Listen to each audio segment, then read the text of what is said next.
बिस्मिल्लाहिर्रहमानिर्रहीम, अस्सलाम वालेकुम। पाकिस्तान टुडे के साथ मैं हूं मंसूर आजम काजी। नाज़रीन, कल पार्लियामेंट हाउस इस्लामाबाद में पार्लिमानी कमेटी बराए कौमी सलामती का इजलास हुआ, जिसकी सदारत कमेटी के चेयरमैन स्पीकर कौमी असम्बली असद कैसर ने की। इजलास में DGISI lieutenant general Faiz Hamid की जानिब से मुल्क की सियासी व पार्लिमानी क़यादत, रहनुमाओं और अरकान को अहम खारजा अमूर, दाखिली सलामती, अंदरूनी चैलेंजेस, ख़ित्ते में वकूअ पसीर तब्दीलियाँ, ख़ुसूसन तनाज़ा कश्मीर और अफ़गानिस्तान की हालिया इस सूरत हाल के हवाले से जामिया ब्रीफिंग दी गई। शुरा को बताया गया कि पाकिस्तान ने अफ़गानिस्तान अमल में इखलास के साथ नहायत मुस्बत और ज़िम्मेदाराना किरदार अदा किया है। पाकिस्तान की भरपूर काविशों की बदौलत न सिर्फ मुख्तलिफ अफ़गान धड़ों और मुतहारिब ग्रुपों के माबैन मज़ाकरात की राह हमवार हुई है, बल्कि अमरीका और तालिबान के माबैन भी बामानी गुफ्तगू शनीद का आगाज़ हुआ है। हम इस अमर पर यकीन रखते हैं कि अफ़गानिस्तान में पायदार अमन और इस्तेहकाम दरअसल जनूबी एशिया में इस्तेहकाम का बायस बनेगा। इजलास को बताया गया कि पाकिस्तान अफ़गानिस्तान में अवाम की हकीकी नुमाइंदा हुकूमत का हर सतह पर खैर मकदम करेगा और अफ़गान अमन के लिए अपनी ज़िम्मेदाराना किरदार जारी रखेगा। इजलास को मज़ीद बताया गया कि पाकिस्तान की सरजमीन अफ़गानिस्तान में जारी तनाज़े में इस्तेमाल नहीं हो रही और इस उम्मीद का भी इजहार किया गया कि अफ़गानिस्तान की सरजमीन भी पाकिस्तान के ख़िलाफ़ इस्तेमाल नहीं होगी। अफ़गानिस्तान की सरहद पर 90% बाढ़ का काम मुकम्मल कर लिया गया है, जबकि कस्टम्स और बॉर्डर कंट्रोल का भी मौसर निज़ाम तश्कील किया जा रहा है। सियासी व पार्लिमानी क़यादत ने ब्रीफिंग पर इत्मीनान का इजहार किया और अफ़गानिस्तान में अमन, तरक्की और खुशहाली के लिए नेक ख्वाहिशात का इजहार किया। नाज़रीन, ऐसे इजलास न सिर्फ अहम कौमी अमूर और कौमी इत्तफ़ाक़ राय की तश्कील में अहम किरदार अदा करते हैं, बल्कि मुख्तलिफ कौमी मौज़ूआत पर हम आहंगी को तक़वियत देने का भी बायस बनते हैं। ब्रीफिंग में सवाल व जवाब का सेशन हुआ, जिसमें अरकान ने सिफारिशात पेश की जिनको सिक्योरिटी पॉलिसी का अहम हिस्सा गर्दाना जाएगा।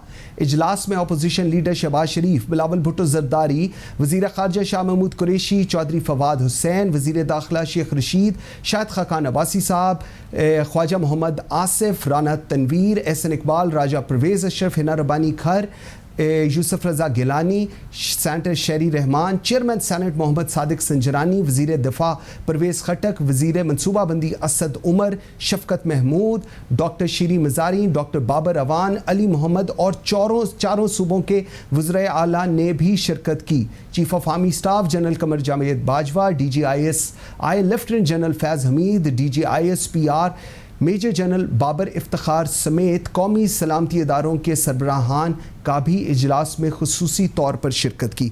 नाज़रीन, अब होने क्या जा रहा है? इंटरेस्टिंग चीज़ ये है कि अब होने क्या जा रहा है अफ़गानिस्तान में पोस्ट जब वहाँ से अमरीकी फोर्सेस विड्रॉ करने जा रही हैं। इस पे बात करेंगे अपने आज के प्रोग्राम में। आई एम वेरी ग्रेटफुल, मुझे जॉइंट सेनेटर बहरामंद तंगी ने पाकिस्तान पीपल्स पार्टी को रिप्रेजेंट कर रहे हैं। मेरे साथ हैं सेनेटर गौस खान नियाजी साहब, पाकिस्तान मुस्लिम लीग नून को रिप्रेजेंट कर रहे हैं। शेर अली अरबाब, रुकन कौमी असम्बली हैं, पाकिस्तान तहरीक इंसाफ को रिप्रेजेंट कर रहे हैं, और लेफ्टिनेंट जनरल अशरफ सलीम। नाज़रीन, इन सबसे बात करते हैं छोटी सी ब्रेक के बाद। मेरे साथ रहिएगा।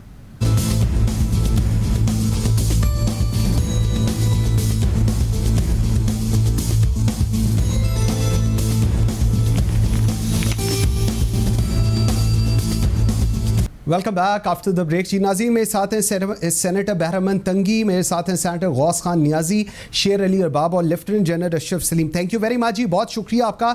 जल साहब, let me start with you. Sir, क्या होने जा रहा है अब अफ़गानिस्तान के अंदर post exit of US troops? क्योंकि सिचुएशन जो अपेरेंटली नज़र आ रही है अफ़गानिस्तान में, दैट्स नॉट प्रिटी पिक्चर, अगर मैं कहूँ तो वैसी नहीं है। थिंग्स आर डिफरेंट, चैलेंजिंग भी है और इस रीजन पे इसका इम्पैक्ट भी बड़ा होने जा रहा है। क्या कमेंट करेंगे जी इनिशियल? जी, आपकी बात बिल्कुल दुरुस्त है कि सिचुएशन बड़ी क्रिटिकल हो रही है अफगानिस्तान के अंदर, और जब एक चेंज आती है, एक ऑर्डर चेंज होता है, नई हालात पैदा होते हैं, नए हालात जन्म लेते हैं, तो एक गैर मुतवक्को हालात की तवक्को की जा सकती है वहाँ पे।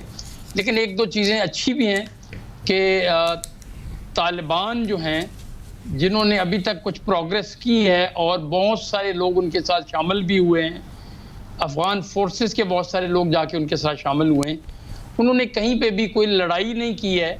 बड़े अच्छे तरीके से मेरे ख्याल में कोई बातचीत करके लोग उनके साथ मिले हैं और उन्होंने भी किसी बड़े शहर पे हमला नहीं किया है। वो शहरों को थोड़ा बहुत आगे पीछे घेरा डाल रहे हैं, जिसको हम फौजी जुबान में इन्वेस्टमेंट कहते हैं, इन्वेस्ट कर रहे हैं उनको, लेकिन किसी शहर के ऊपर उन्होंने हमला नहीं किया है। उनको पता है कि हमला करने से या वहां से भारी तोपों की फायरिंग से या भारी गोला बारूद इस्तेमाल करने से वहां पे कैजुअल्टीज होंगी, जो कि अफगानिस्तान में कोई भी नहीं चाहता कि कैजुअल्टीज हो, खून खराबा हो। अगरचे आपने देखा है कि वेस्टर्न मीडिया पे आप जाएं तो बहुत ज्यादा प्रोपेगेंडा है कि अफगानिस्तान में खून खराबा हो जाएगा, ये हो जाएगा, वो हो जाएगा। आज वैसे बाय द वे आज उन्हें बगराम का एयरबेस भी खाली कर दिया है। बिल्कुल इस तरीके से बाकी भी हो रहा है। लेकिन उम्मीद ये की जा सकती है कि तालिबान अच्छे तरीके से चीज़ों को हैंडल करेंगे और मेरे ख्याल में बाकी लोग भी जो हैं, बाकी फैक्शन है, प्रेसिडेंट अशरफ गनी की हुकूमत है, इसके अलावा जो नॉर्दर्न अलायंस के पुराने लोग हैं, रशीद दोस्तम के लोग हैं, मेरे ख्याल में ultimately they will find a solution जिसमें कि अफगान अवाम का खून ना बहे। और अभी तक आपने ये भी देखा है कोई माइग्रेशन नहीं शुरू हुई है। सर ठीक पॉइंट आ गया आपका, बिल्कुल। अच्छा सेंटर दुआ मुज़ाकरात तो हुए भी हमारी वजह से हैं। बिल्कुल ऐसे हमने डायरेक्ट इनडायरेक्ट प्रेशर डाल के मुज़ाकरात की टेबल बैठाया। हम जितनी लोग वेस्टर्न लोग जितने प्रोपेगेंडा करें इंशाल्लाह, अगरचे खौफ हमारे इधर भी है कि शायद वो आपस में लड़ पड़े, लेकिन मेरे ख्याल अब तक अगर देखें अफगानिस्तान से अमेरिका तो प्रैक्टिकली एक सर्कल निकल चुका है। बिल्कुल उन्होंने जो असरा उनके कुछ वापस रह गए, कुछ वहीं तबाह कर दिया कि किसी का काम ना है। बिल्कुल ठीक। तो वो एक तालिबान मेरे ख्याल में भी तक वो जिम्मेदारी का मुजाहरा कर रहे हैं और मेरे ख्याल में उनको करना भी चाहिए। ठीक ताकि आप बिल्कुल ठीक है। शेर अली अरबाब भाई आपकी तरफ में आता हूं, जरा बताइएगा, मैं थोड़ा हिंदुस्तान की जरूर इसमें बात करूंगा। $3 बिलियन से ज्यादा की इन्वेस्टमेंट है अफगानिस्तान में इंफ्रास्ट्रक्चर को लेकर, और फर्स्ट राउंड में तो जो हिंदुस्तान के साथ हुआ, लेकिन सेकेंड राउंड के अंदर हिंदुस्तान विल नॉट प्रेफर या cannot afford to be on the wrong side of the history. क्या किस तरह एनालाइज करेंगे आप हिंदुस्तान के अब किरदार को वहां पर? जी देखें, बिस्मिल्लाहिर्रहमानिर्रहीम, पहली बात तो यह है कि हिंदुस्तान ने जो है वो अफगानिस्तान में बड़ी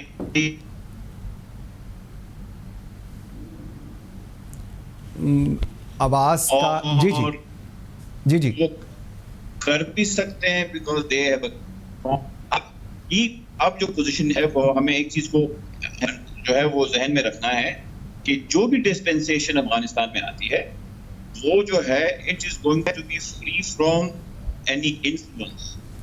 आपने देखा होगा अभी हाल ही में इंडियन फॉरेन मिनिस्टर की तालिबान से कतर में बात हुई है और उन्होंने सुनने में आया है कि तालिबान ने कहा है कि जी हमारी रिलेशनशिप इंडिया के साथ होगी, it is not going to be based on the wishes of Pakistan.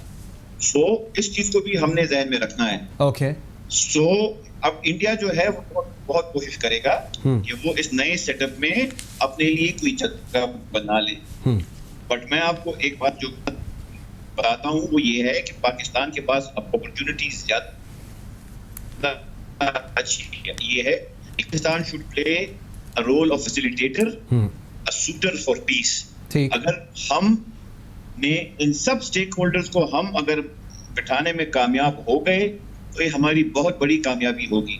We should not choose कि ये हमारे फेवरेट और वो हमारे फेवरेट। बिल्कुल ठीक।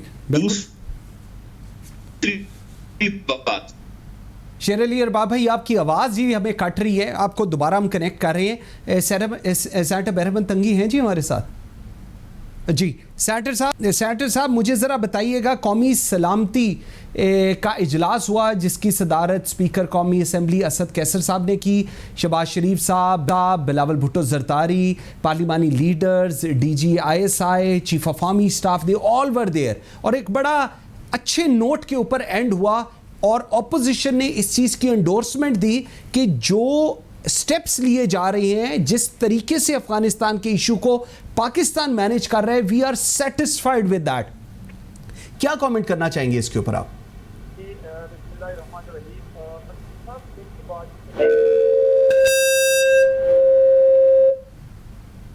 लाइन ड्रॉप हो गई है जी। जैन साहब, आपके पास यही सवाल लेकर आऊंगा सर, क्या आप एनालाइज कैसे करते हैं जब हम देखते हैं कल, क्योंकि बड़ा इसको लेकर एक काफ़ी थी सिचुएशन की जी, कौमी सलामती का इजलास हो रहा है और उसके अंदर एक्सेप्ट देन प्राइम मिनिस्टर सारे आए हुए थे जी सर। बड़ी अच्छी ब्रीफिंग वगैरह हुई, सारे अपोजिशन के जितने अरकान थे वो भी, गवर्नमेंट के अरकान भी, सारे सेटिस्फाइड थे। जो एक पार्टिसिपेटिव एक डिस्कशन होनी चाहिए सही नेशनल इश्यूज़ के ऊपर, ख़ास तौर पे जो इश्यूज़ हमारे माहौल इर्द गिर्द के में डेवलप हो रहे हैं, अफ़गानिस्तान का इशू था, कश्मीर का इशू था, या बाकी जो भी इश्यूज़ हैं उनके ऊपर बड़ी सैर हासिल, उनको ब्रीफिंग भी दी गई, इंफॉर्मेशन सारी पास ऑन की गई। इसके अलावा जो अरकान असम्बली थे उन्होंने क्वेश्चंस भी किए और मेरे ख्याल में सारे लोग वहाँ से सेटिस्फाइड निकले हैं और बड़ी अच्छी रवायत कायम हुई है और मेरे ख्याल में ये रवायत कायम रहनी चाहिए आइंदा भी। बिल्कुल ठीक, बिल्कुल ठीक। सेनेटर बहरमन तंगी हमें ज्वाइन कर चुके हैं। अच्छा सेनेटर साहब, मुझे ज़रा बताइएगा, दो चीज़ें हैं जो हुकूमत की इस वक्त पॉलिसी स्टेटमेंट है, जो उन्होंने कहा है कि जी Pakistan will not be a partner in conflict, और साथ उन्होंने कहा है but Pakistan will be a partner in peace, और सेकेंडली एयर बेसिस को लेकर बड़ा कैटेगोरिकली बता दिया गया। इवन चीफ से ये सवाल किया गया तो चीफ ने कहा हम नहीं दे रहे, लेकिन ये सवाल हुकूमत वक्त से पूछना चाहिए। क्या कहेंगे इसके ऊपर जी? देखिए, मैंने स्टार्ट किया, बहरहाल लाइन कट गई, अभी मैं आपको मुझे 2 मिनट जी जी बिल्कुल बिल्कुल। देखिए मंसूर साहब, कल टू कमेटी में बेशक सेटिस्फाइड है अपोजिशन, लेकिन प्राइम मिनिस्टर साहब के ना होना और उसमें शिरकत न करना ये सवालिया निशान है। बिल्कुल ठीक। और अगर प्राइम मिनिस्टर साहब जनवन और एक सियासी रोल प्ले न करे और वो हमसाया ममालिक को ये मैसेज न दे कि मैं मेरे साथ मुल्क के तमाम अपोजिशन जमातें इंक्लूडिंग अपोजिशन लीडर, पार्लियामान और पार्लियामान के बाहर तो मेरे साथ खड़ी है, पाकिस्तान का प्राइम मिनिस्टर का रोल फेल होगा। और ये इसलिए मैं आपको बता दूं, मेरे जनरल साहब ने कहा कि अभी तक कोई रेजिस्टेंस नहीं हुई। भाई, जब तालिबान किसी डिस्ट्रिक्ट में एंट्री करते हैं और उसको तमाम जो इलेक्टेड गवर्नमेंट के ऑफिसर थे वो असलहा फेंक देते हैं, तो फिर रेजिस्टेंस की तो नौबत नहीं आती। फिर जनरल साहब ने ये कहा कि बहुत आराम से और आसानी से तालिबान आगे मूव कर रहे हैं। तो अभी ये मुझे बताएं कि तालिबान जो इलेक्टेड गवर्नमेंट पे साबित हो रहे हैं और हम सुन रहे हैं कि आज इतने डिस्ट्रिक्ट को कब्जा किया, और अगर उस डिस्ट्रिक्ट में कोई गवर्नमेंट ऑफिशियल या पॉलिटिशियन रेजिस्टेंस नहीं करते हैं तो बेशक खून हराबा नहीं होगा। लेकिन हमें देखना चाहिए कि तालिबान का जो रोल है वो पाकिस्तान के लिए मुस्तकबिल में कैसा रहेगा। ठीक। अब मैं देखिए, मेरी एक स्पीच है सेनेट फ्लोर पे कि जब कतर में एग्रीमेंट हो रहा था तो मेरी स्पीच ये थी कि जब तक आप अफगानिस्तान के तमाम स्टेक होल्डर को आप एक पेज पे नहीं बिठाते हैं, आप एक पेज पे नहीं बिठाते हैं, उसको ऑन बोर्ड नहीं लेते हैं, उनको इंगेज नहीं करते हैं, तो कतर में अमेरिका के एग्रीमेंट से साइन से अफगानिस्तान में अमन नहीं आएगा। और आज मेरी स्पीच ने साबित किया कि अमन इसलिए नहीं आया कि अफगानिस्तान के तमाम स्टेक होल्डर उस मीटिंग में नहीं थे। मैं आपको कहना चाहता हूँ मंसूर साहब, 1 मिनट में मैं कंक्लूड करता हूँ। जी जी। पाकिस्तान के प्राइम मिनिस्टर को, पाकिस्तान की मौजूदा हुकूमत को बहुत सोच समझ के आगे बढ़ना चाहिए, इसलिए कि अफगानिस्तान में अगर प्राइम मिनिस्टर कहते हैं कि हम दूसरे की लड़ाई क्यों पे कंधों पे ले, गलत है। अफगानिस्तान में अमन खुशहाली पाकिस्तान की अमन खुशहाली की जमानत है और पाकिस्तान का रोल होना चाहिए अफगानिस्तान में अमन और खुशहाली के लिए, पॉलिटिकली और मॉरली और प्रोफेशनली और एथिकली, और ये होना चाहिए कि प्राइम मिनिस्टर कौम को लीड करे। ठीक ठीक। ये था तो उसने कौम को लीड नहीं किया और एक दफा फिर एक बहुत इंपॉर्टेंट इशू को जाया किया। ओके, मैं इस पे जवाब भी लेता हूँ, मैं इस पे बिल्कुल जवाब भी लेता हूँ। सेनेटर गौस आपने सर मुझे अब जरा मैं जो अभी प्राइम मिनिस्टर नहीं आए इसके ऊपर मैं बिल्कुल शेर अली अरबाब साहब से जवाब लेता हूँ, लेकिन आपसे सवाल ये है कि अब ये जो सिचुएशन आ रही है, अफगानिस्तान फॉल आउट, पाकिस्तान की रेड लाइंस हैं, हम क्या कर सकते हैं क्या नहीं कर सकते। हमने अमेरिका को भी बता दिया है कि पाकिस्तान किस हद तक जा सकता है। पीस के लिए पाकिस्तान साथ है, कॉन्फ्लिक्ट के लिए पाकिस्तान साथ नहीं है। पाकिस्तान की जगह Pakistan will not be used for any misadventurism in Afghanistan, और यही हमारी एक्सपेक्टेशन अफगानिस्तान से है। कितना डुएबल आपको लगता है ये सारी चीजें होना अब स्टार्टिंग फ्रॉम नाउ जी?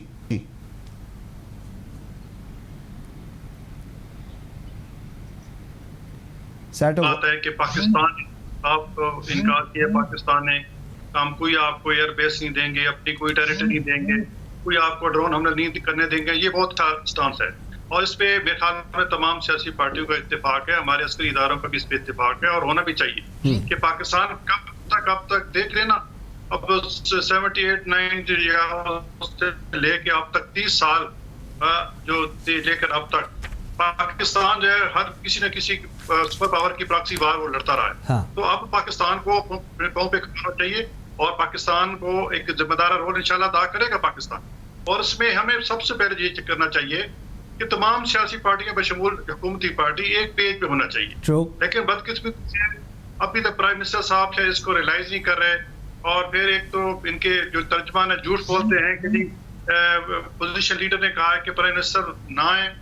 लेकिन मुझे तो बड़ी हैरानी हुई है कि इससे पहले कई वाक़यात हुए तो इल्ज़ाम जो है अपोजिशन लीडर पे डाल दिया जाता है। हम तो खुश हैं कि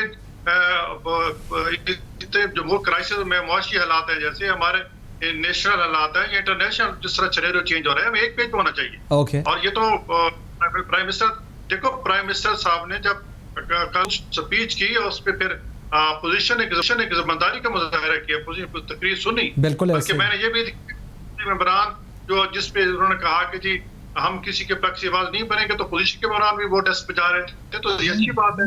बिल्कुल ठीक। कौमी जो एक सोच है, जो कौमी जो हमारे सालमियत का मसला है, उस पर हमें होना चाहिए। सियासी तौर पर तो झगड़े होते रहते हैं, तो इसमें हमें हुकूमत का ज्यादा जो रोल होना चाहिए और सबको एक पेज पे लेना चाहिए, हुकूमत की जिम्मेदारी है। लेकिन इमरान साहब समझते हैं कि अगर मैं अपोजिशन के साथ बैठ गया तो मेरी सियासत खत्म हो जाएगी। उसी खौफ से जो है जो वो करप्शन करते रहे, अब तक करप्शन कोई मिली नहीं। बिल्कुल। उसमें वो चाहते हैं कि मेरा जो बयानी है वो खत्म हो जाएगा, मेरी सियासत खत्म हो जाएगी।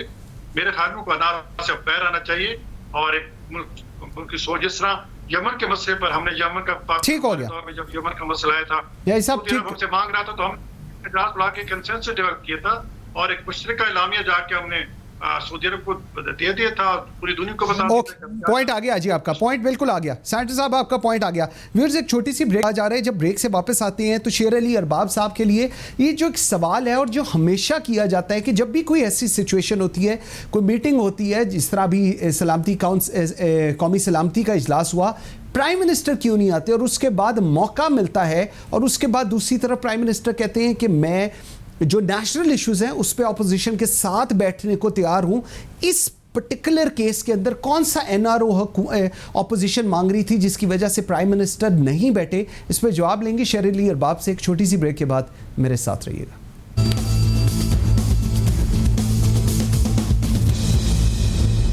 Welcome back after the break जी। शेर अली अरबाब भाई, मुझे ज़रा बताइएगा, प्राइम मिनिस्टर ये पहली दफ़ा नहीं है जहां पर ऑपोजिशन हो प्राइम मिनिस्टर वहां नहीं आते, और उसके बाद गिला ये होता है कि मुझे पहली तकरीर ऑपोजिशन ने नहीं करने दी थी। सर इस पर्टिकुलर केस के अंदर कौन सा एनआरओ कोई भी ऑपोजिशन का शख्स मांग रहा था कि प्राइम मिनिस्टर नहीं आए, लेकिन क्योंकि प्राइम मिनिस्टर नहीं आए इसलिए हर एक को मौका मिला है कि जी प्राइम मिनिस्टर सीरियस नहीं है चीज़ों को लेकर। अरबाब भाई आपकी आवाज़ नहीं आ रही, आवाज़ दोबारा जी चेक करते हैं। अशरफ सलीम साहब, सर थोड़ा सा मुझे आप इसका एनालाइज दीजिएगा जी, मुझे बताएं इस पे क्या वजह आपको लगती है, क्या वाकई एनआरओ मांगा जाता है? यहाँ पर भी आकर एनआरओ ऑपोजिशन ने मांग रहा था तो खान साहब नहीं आए जी? नहीं, इसमें बात यह है कि ऐसी मीटिंग्स जो होती हैं ना, ये सिर्फ इंटरनल कंजम्पशन के लिए नहीं होती हैं। इन मीटिंग्स के थ्रू एक मैसेज भेजा जाता है, बाहर की दुनिया को भी बताया जाता है True. कि पाकिस्तानी कौम एक यूनाइटेड कौम के तौर पे खड़ी है, इसमें सारी पॉलिटिकल पार्टीज एक हैं और जो भी गवर्नमेंट का स्टांस है ऑन वेरियस इश्यूज उसके पीछे बाकी पार्टियां भी हैं। ठीक। तो मेरे ख्याल में अगर प्राइम मिनिस्टर साहब इस मीटिंग में आ जाते तो बहुत अच्छा होता। ओके, चले शेर अली अरबाब साहब जी हमें कनेक्ट हो गया जी। अरबाब भाई बताइएगा जी, ये जब आप प्राइम मिनिस्टर के लिए जवाब देने लगते हैं आपका नेट वीक हो जाता है जी मेरे ख्याल में। आवाज़ आ रही है जी? अब बहरमन तंगी साहब आपकी तरफ में आता हूँ ज़रा। सर मुझे बताइए, अब ये जो चीज़ें आगे चल रही हैं और बाकी के स्टेक होल्डर्स की बात करते हैं, हमने हिंदुस्तान की बात कर ली, चाइना है, रशिया है, जो बड़े प्लेयर्स हैं, सिविल वॉर कहते हैं नहीं होगी, बट ये भी कहा जा रहा है कि it's bound to happen over there. So post all this हमेशा हम लोग कहते हैं कि ये जो नॉन एक्टर्स है ना, behind non actors there are actors. So ये कौन से एक्टर्स हैं और अब इस चीज़ को मैनेज कैसे किया जाएगा अगर हम बात करें, क्योंकि इसका इम्पैक्ट पूरे रीजन के ऊपर आने जा रहा है जी। मंसूर, मैंने अभी आपको अपने पहले में कहा कि सीरियस ना हो, ऑनरशिप ना हो उसके अंदर। ये सोच के जैसे है कि प्राइम मिनिस्टर तमाम अपने सियासी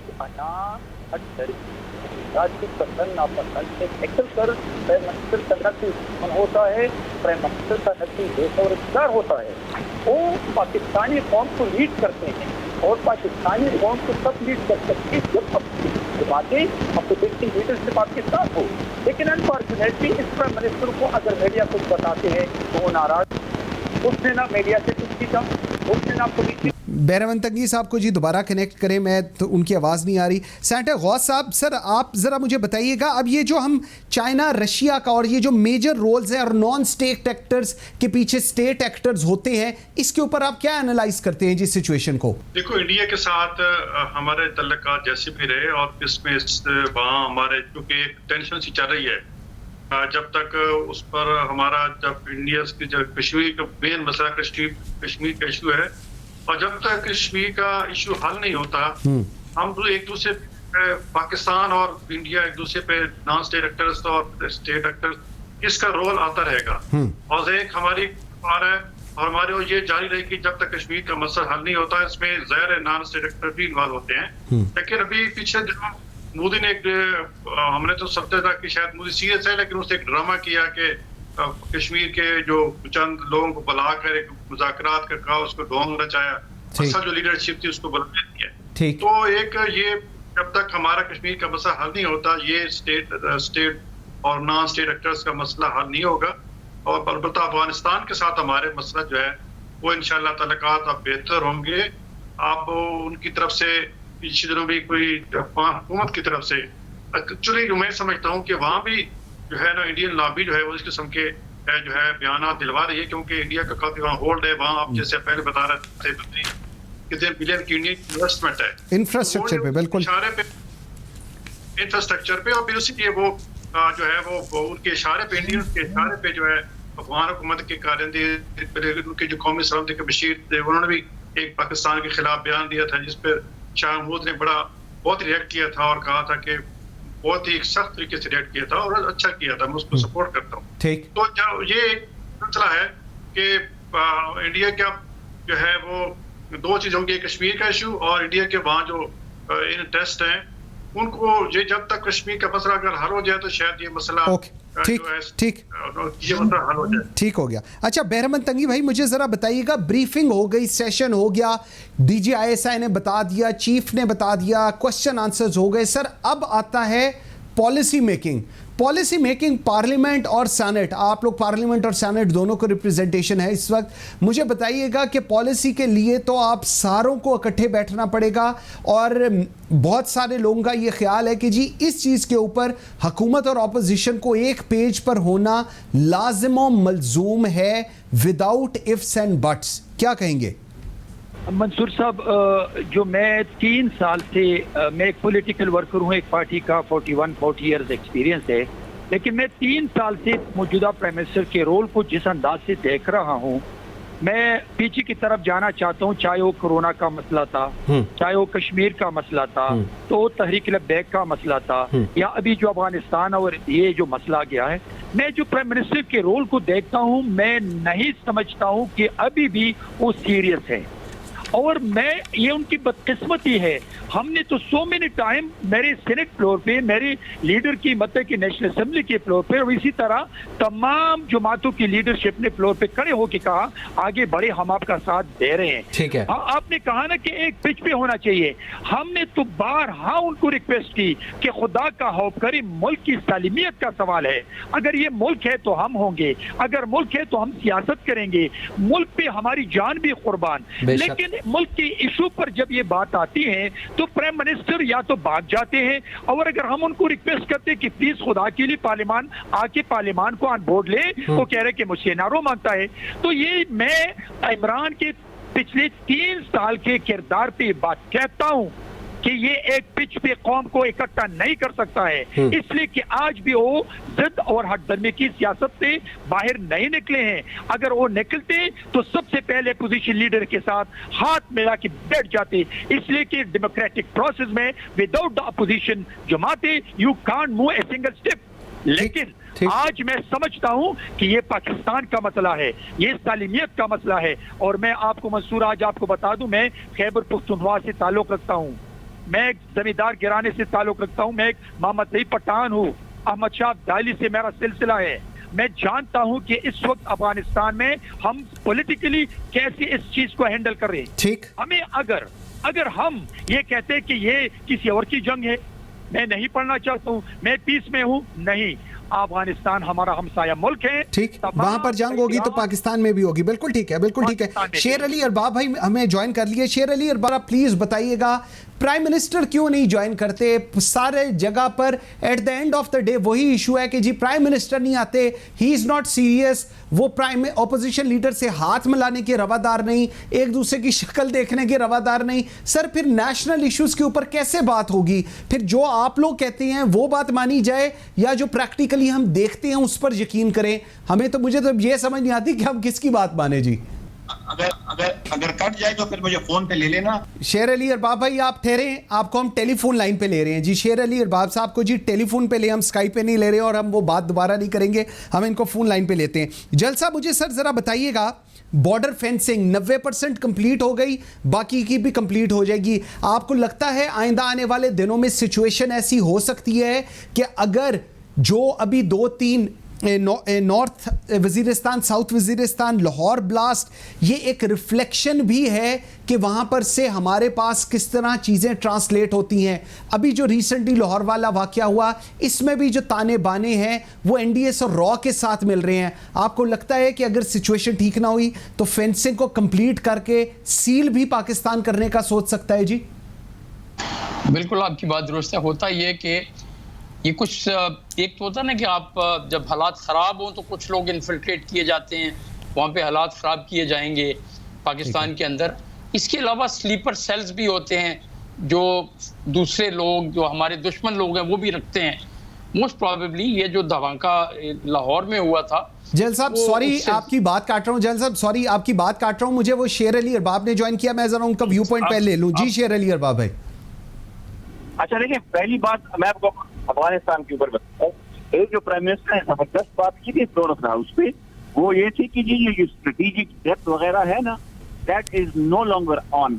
वो जो हम लोगों ने ख्याली वो बनाया हुआ था, जो कि काफी पूरी तरह हम पिट भी गए उसके ऊपर, that is no longer on. पहली बात है। दूसरी बात यह है कि कहा गया कि जी बड़ी खुशाइन बात है कि जी आर्मी चीफ और DGI ने पार्लियामेंट को ब्रीफिंग दी। ये पार्लियामेंट है इसीलिए कि एग्जीक्यूटिव वेदर मिलिट्री और सिविलियन वो आके पार्लियामेंट को सबमिट करें, उनको ब्रीफिंग दें। कोई अनोखी बात नहीं है। हाँ, जब पार्लियामेंट की तरह एक्ट करेगी, जब पार्लियामेंट में सीरियसनेस होगी, किताबों की एक दूसरे के ऊपर वो नहीं होगी, ये नहीं होगी कि हर बात के अंदर मैं जो है वो बैक हैंडेडली किसी दूसरे लीडर को टारगेट करूं टिपिकल पॉइंट, सियासी पॉइंट स्कोरिंग पे, तो ऑब्वियसली तब कोई भी पार्लियामेंट को सीरियस नहीं लेगा। इम्पोर्टेंट चीज ये है कि Afghanistan is a challenge and it is also an opportunity. It has to be seen as an opportunity. Afghanistan के बिजनेस प्राइम मिनिस्टर ठीक हो गया, प्राइम मिनिस्टर क्यों नहीं आए, प्राइम मिनिस्टर क्यों नहीं आए, that's the most important thing. हाँ ठीक है, that is not the most important thing, but मैंने अभी शायद स्काइप पे जो आपको क्लियर नहीं था, मैं आपको ये रेफरेंस दे रहा था कि नेशनल असेंबली की ट्विटर हैंडल पे क्लियरली लिखा हुआ है कि जी the prime minister wanted to come, however some leaders of the opposition had reservations, therefore he did not attend. लेकिन अभी सेनेटर नियाजी साहब तो कह रहे हैं ऐसी कोई बात नहीं थी, ऑपोजिशन लीडर की तरफ से ऐसी कोई बात नहीं आई कि जी प्राइम मिनिस्टर ना आए, ये he said it in the first comment. I'm sure he did, but जो मैं आपको कोट कर रहा हूँ, that is the National Assembly's Twitter handle, आप जाके उसको चेक कर लें। इम्पोर्टेंट चीज देखें, वो बात अपनी जगह है, हाँ उसको भी आप बिल्कुल डिबेट करें और उसको भी करें, बट इम्पोर्टेंट चीज जो है ना, बड़ी वाली चीज वो ये है कि अफगानिस्तान के अंदर एक ट्रांजिशन है, एक अनसर्टेन पोजीशन है। इसके ऊपर हमने जो है अभी जिस तरह शुरू में we are not spokesperson for Taliban, we may अगर किसी का सॉफ्ट कॉर्नर है अपनी जगह है, but we have to resist that temptation. हमने और ये अफगानिस्तान हमारा कोई बैकयार्ड नहीं है कि जिसमें कोई भी उठ के कहेगा नहीं तालिबान को ये करना चाहिए, अशरफ गनी को वो करना चाहिए। हम कौन है? Who are we to dictate what they should do? We should act as a facilitator of peace. हम अगर उन सबको मिलते करके एक जगह बिठाने में कामयाब हो गए, ये हमारी सबसे बड़ी कामयाबी होगी, बिकॉज अक्सर हमारा एक और जो बड़ा नैरो मायोपिक फॉरेन ऑफिस जहाँ पे इन्वॉल्व नहीं होगा तो इस तरह तो होगा। बेसिक जो हमारी मायोपिक वो है वो ये है कि हम कहते हैं कि जी हमें अफगानिस्तान में पीस चाहिए सेंट्रल एशिया के लिए, तो भाई Afghanistan in itself a lucrative market, उनका तो कोई है ही नहीं, मतलब in the sense for trade हम उनके फर्स्ट स्टेप हैं, उसको हमें कैपिटलाइज करना चाहिए, बट हम डेप्थों में घुसे हुए। वहाँ India with a larger economy ठीक and can create through ATA Afghan transit वो हमें मात दे सकते हैं, बट ये चीजें उन लोगों को पता हो who are expert in geoeconomics. Okay, बिल्कुल ठीक है। शेर अली बाब, thank you very much ji. Lieutenant general Ashraf Salim साहब, सेनेटर न्याजी साहब, सेनेटर बहरमन तंगी साहब जी, बहुत शुक्रिया आप सबका। नाज़रीन, आपको एक कुछ ऐसी बात सुनानी थी कि मैं कहा कि आप लोगों को पहले एक तस्वीर दिखाते हैं और इसके अंदर आपको रिज्यूमे नज़र आएंगे। प्रोड्यूसर्स आप ज़्यादा दिखाइएगा, इसके अंदर ये आपको रिज्यूमेज़ नज़र आ रहे हैं। जब कहा जाता है कि जब रिश्वत और सिफारिश से ही नौकरियां देनी हैं तो अखबार में इश्तिहार नहीं बल्कि रेट लिस्ट लगाई जाती है ताकि पढ़े लिखे बेरोज़गारों का वक्त और पैसा ज़ाया ना हो। नाज़रीन, लोग मास्टर्स कर कर धक्के खा रहे हैं, मैट्रिक पास लोगों की जो पोजीशंस हैं उनके ऊपर काम कर रहे हैं और ये मेरिट का जनाजा निकल रहा है पाकिस्तान के अंदर। ये वो रिज्यूमेज़ हैं जिन्होंने मास्टर्स किया हुआ है, जिन्होंने शायद PhDs की हुई हैं, और इनका एंड रिज़ल्ट जो है वो ये है, क्योंकि रिश्वत और सिफारिश से ही शायद नौकरियां देने का आजकल एक अंदाज़ शुरू हुआ है। और अखबार में तो पता नहीं क्यों इश्तिहारात दिए जाते हैं, बल्कि वो किसी ने सही कहा है ना कि रेट लिस्ट लगाई जाए ताकि पढ़े लिखे बेरोज़गारों का वक्त और पैसा ज़ाया ना हो। लोगों को हम बात करते हैं, पाकिस्तान तहरीक इंसाफ बात करती है उस 65% की हर जगह कि जी यूथ है। अगर ये यूथ का हाल है, अगर ये उस नौजवान नस्ल का आप किस्मत लिख रहे हैं, तो बहुत अफसोस की बात है कि ये रियासत मदीना नहीं हो सकती। अगर आप इन लोगों को जो मास्टर्स करके मैट्रिक पास लोगों की पोजीशंस पर काम करते हैं, जिनको तनख्वाहें नहीं मिलती, जिनको 6-6 महीने तक लोग तनख्वाह नहीं देते और उसके बाद इनको ट्रीट ऐसे किया जाता है जैसे ये ज़ाती मुलाजिम हो किसी के, तो ये रियासत मदीना नहीं हो सकती। Thank you very much for watching Pakistan today. बशर्ते ज़िंदगी आपसे मुलाकात होगी कल। ये जो हम लोगों ने आज बात की है तालिबान को लेकर, अफ़गानिस्तान को लेकर, इसमें हम ज़रूर कंटिन्यू करेंगे। और सबसे इम्पॉर्टेंट चीज़ मैं कहता हूँ, प्राइम मिनिस्टर को शायद अब 3 साल गुजरने के बाद इस चीज़ को रियलाइज़ करना चाहिए। मुझे नहीं गर्ज के कौमी असम्बली क्या कह रही है, कौमी असम्बली के अंदर ट्वीट में या क्या मैसेज है। अगर कोई नेशनल इशू है तो prime minister has to be there. ये नहीं हो सकता कि प्राइम मिनिस्टर किसी भी ऑपोजिशन लीडर या किसी और की मर्जी अगर नहीं है तो प्राइम मिनिस्टर नहीं चाहिए, कोई जस्टिफिकेशन नहीं हो सकती। आपका इमेज पूरे मुल्क ने देखना है और पूरी दुनिया को आपने बताना है कि इमरान खान पाकिस्तान का वज़ीर आज़म है। If that's not happening, things are not going to work out. Thank you very much. अल्लाह हाफिज़।